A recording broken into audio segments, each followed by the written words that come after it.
النهارده هنتكلم عن الشماعة. كل واحد فينا عنده شماعة، ما تفهمونيش غلط، مش قصدي شماعة الهدوم، شماعة بنعلق عليها كل حاجة غلط بنعملها، كل تقصير، كل وجع، كل اختيار مش موفق بنعلقه على شماعة. يعني خليني احكي لك حاجة. فاكرين لما كنا صغيرين بنكسر حاجة في البيت؟ كنا بنقول ايه؟ بنقول ده مش انا، ده اخويا، ودي كانت اسهل حاجة، او الحاجة اللي محطوطة غلط. وقتها الشماعة كانت اسهل. ليه؟ علشان وقتها كان لازم نتعلم نقول احنا غلطانين، ونتعلم كمان نعتذر. فاكرين في المدرسة لما كنت تسمع طالب ساقط بيقولك اصل المدرسين مش بيشرحوا؟ طب ما في طالب تاني قاعد جنبك في نفس المدرسة ونفس الفصل ونفس الكتاب وبينجح.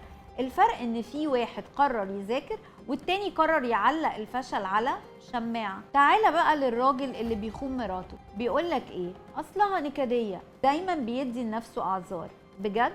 طب ما تسيبها يا اخي بدل ما تخونها. ولا هو اسهل نعلق غلطتنا على حد تاني ونلعب احنا دور الضحية؟ وفي بقى الست اللي تقولك انا استحملت كتير. الله، طب ما ده كان اختيارك انك تستحملي، اختيارك انتي على فكرة، ومفيش حد جبرك عليه، فاستحملي بقى نتيجة اختيارك وبلاش الشماعة. وعلى فكرة الضحية الحقيقية هي اللي ما كانتش تعرف. حتى لما بنتخن تخيلوا بنعمل ايه؟ بنلوم الهدوم، بنقول ايه؟ هدومنا ضاقت علينا، مش احنا اللي تخنا. طب هحكي لكم قصة واحدة اعرفها.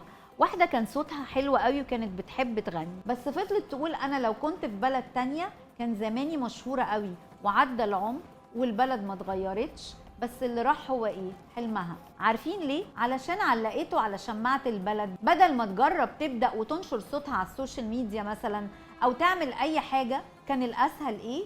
الشماعة. ومش بس في الغنى على فكرة، حاجات كتير قوي ممكن تعملها بس مكسل.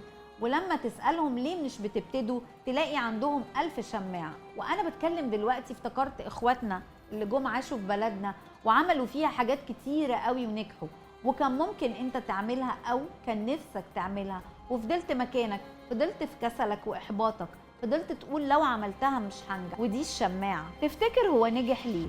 كلنا بنغلط وكلنا بنعدي بظروف صعبة، بس الفرق ان في ناس بتواجه وفي ناس بتزوق الحكاية وتلبسها لحد تاني. عارف انا نفسي في ايه؟ انا نفسي في يوم نرمي الشماعة، نرمي شماعتنا ونواجه نفسنا بالحقيقة. ساعتها بس هنبتدي نعيش، ساعتها بس هنعرف نصلح ونكبر ونتغير. فلو انت بتسمعني دلوقتي بص لنفسك الاول واسألها ايه اللي انا معلقه على شماعة وامتى هرميها. ولو انت بتسمعني دلوقتي وشايف حد بيعلق اخطائه على شماعة، ابعت له الفيديو ده علشان هو كمان يرمي الشماعة.